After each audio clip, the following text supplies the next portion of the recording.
into, I believe, 35 different districts. And each one of those districts appears on the application form. You get to rate from a 1 through a 5 each district. 1 being, I really want to go there, 5 being, no way, Jose. And so they encourage you, to say, guys, don't have a lot of 5s because you're going to be a pastor, you should be willing to go wherever you want to go. But like we put a 5 for Guam and China and all these foreign places we did put 5s for. We did a lot of 1s and 2s and a lot of 5s.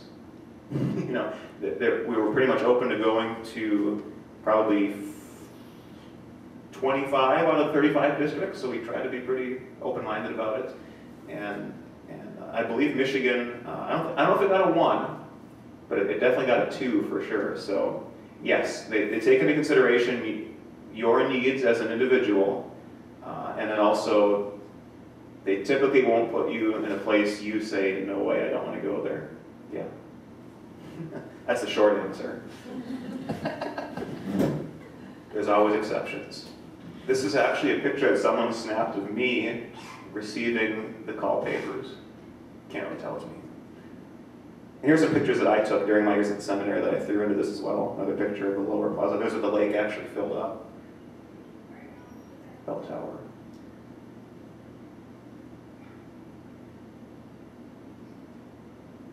That's a mosaic, little stones all put together. You told us in the fall the brick story. Do you want to repeat that or not? About the bricks? Oh, and why there's such nice bricks on the ground? Yeah. That story? And how it boomeranged. Yes, I will tell that story.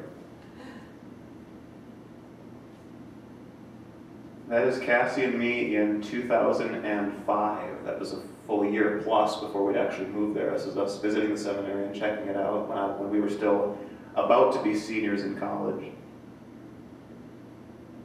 Oh, that's pretty. I like that view from up top.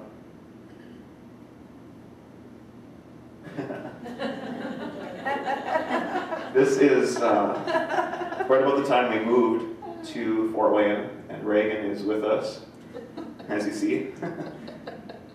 I got permission from Cassie to do this. Oh, great.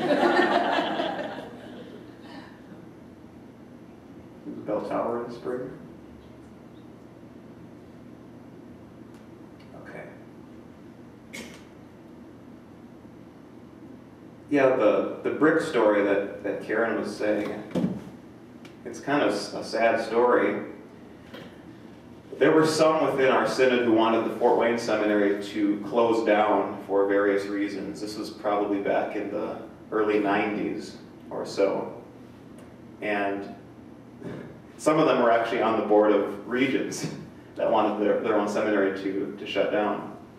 And so they passed this resolution on the board that they were going to go with these really fancy bricks as walkways. And you saw them on some of the pictures, these bricks on the ground. It used to be just paved, like regular old concrete.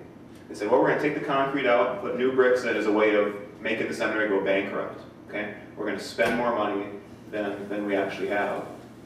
And, well, it turns out that the bricks were a huge hit.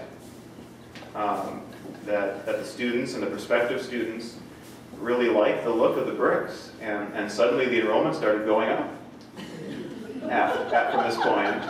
And here we are, over 20 years later, and the seminary is, I wouldn't say they're going strong in terms of enrollment, but they're holding their own, at least, and it remains a viable institution. They're doing a $5 million library expansion project. It'll be one of the nicest theological libraries in all of North America by the time all is said and done. And so, interesting how things work out. Why did they want to close it? That was back in the early 90s. And you said when or why? Why? I'm sorry. I don't know if I can answer that question. There were various reasons, not all of which I'm privy to. I think one of them was from a practical standpoint. The seminary in Fort Wayne has always had a lower enrollment, and so they figured, why not just move everyone over to St. Louis, have one big seminary there, and call it done. But I will tell you this, the two seminaries obviously are not the same, because if they were exactly the same, there hardly would be a reason to actually have two. Of course, they're, in theory, I think, teaching the same thing to the future pastors, but the curricula are vastly different. The Fort Wayne Seminary actually had a new curriculum put in place 6 years ago. I was in the second class to take advantage of it, with a heavy focus on practical theology, applying theology to real life in the parish. And you see some of those Fort Wayne roots then coming back out in that change. Whereas the seminary in St. Louis, their curriculum is still very much, it's a great curriculum, but it's very much in the old classical model of education still, where there isn't a heavy focus on, as heavy of a focus on pastoral theology, practical theology, as there's at Fort Wayne. And so you will typically see more professors, still to this day, come from being a St. Louis grad rather than a Fort Wayne grad. But there should be room for both. Yes, yes, and there is, you know. We need both. Yes, and I shouldn't characterize one as being this and not the other, because of course there are elements of both at both seminaries, depending on which professors you get, especially. Yeah. Well, this video is still loading. It's actually making progress, so I'm going to be able to show it to you. But I want to take any questions you might have right now that have come to your mind about the seminary. What about the deaconess? Oh yes, thank you. Yeah, the deaconess program was started, I want to say, about 6 years ago at Fort Wayne. It had been in existence already at schools like Concordia University River Forest, now Concordia University Chicago, after the name change. And basically what a deaconess does is she is a called church worker, and her area of expertise is in human care in particular. She can do some education, especially of children, but her focus is especially on meeting the needs of the tangible needs of people. So what we call CODA, or what we've called CODA here, would really be something that a deaconess would specialize in, meeting the needs of people. They do some hospital visits as well, so they can actually assist pastors in relieving some of that as well, especially when time gets tight. And so they're actually multifaceted, our deaconesses, but they do specialize in human care. They get about 2/3 of the education we get as pastoral students in terms of the credits required. It's a 2-year program with an internship. Ours is a 3-year program with an internship. They're in a lot of the same classes as us, actually, and participate very meaningfully.